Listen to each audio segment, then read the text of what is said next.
नवाब अकबर खान का मसला 15 करोड़ से शुरू हुआ रॉयल्टी पे जनाब स्पीकर साहब।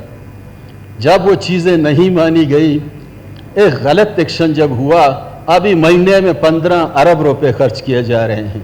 ये कौन से तरीके हैं इंतकामी कार्रवाई के? ये नहीं होना चाहिए। ये सूबे के लिए सही नहीं है, इस मुल्क के लिए सही नहीं है।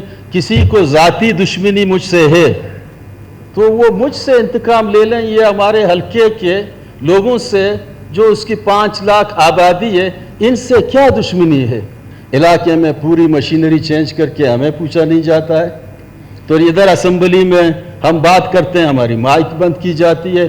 तो आप बताएं फिर हम किधर जाएं? तो सीधे सीधे से दिक्कत दे रहे हैं। हम तो पार्लिमानी सियासत कर रहे हैं, फिर सीधी सीधी से दिक्कत दे रहे हैं। जो लोग ये कह रहे हैं कि कौमी दायरे में आओ, कौमी दायरे में इकट्ठे हो जाओ, तो यहाँ से तो सीधी सी बंदे को दिक्कत दे रहे हैं कि आप यहाँ से निकल जाओ, आप लोगों की कोई गुंजाइश नहीं है, ना आपको फंड मिलेगा, ना आपकी बात सुनी जाएगी, ना आपकी हल्के को फंड मिलेगा। यहाँ असूल, कानून, आइन के तकाजे पूरे नहीं हुए जाते हैं, सिर्फ ताकत इस्तेमाल किया जाता है, और ताकत का इस्तेमाल हमेशा नुकसानात पे गई है। इसलिए आप भी बहैसियत स्पीकर अगर समझा सकते हैं, इनको समझाएं कि ये तरीक़ेकार अपनी बंद करें और ईमानदारी के और जमहूरियत के इस सूबे की बेहतरी की खातिर ये अपना जालिमाना हरकत बंद करें, इंसाफ के तकाजे पूरा करें, फिर कोई अच्छाई होगी।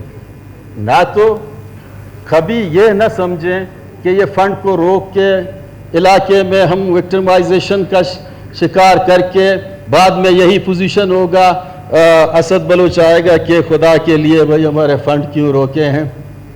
मैं वहाँ सिर्फ सऊदी में जाके सुजदा करता हूँ, मैं किसी को सुजदा नहीं करता। जनाब स्पीकर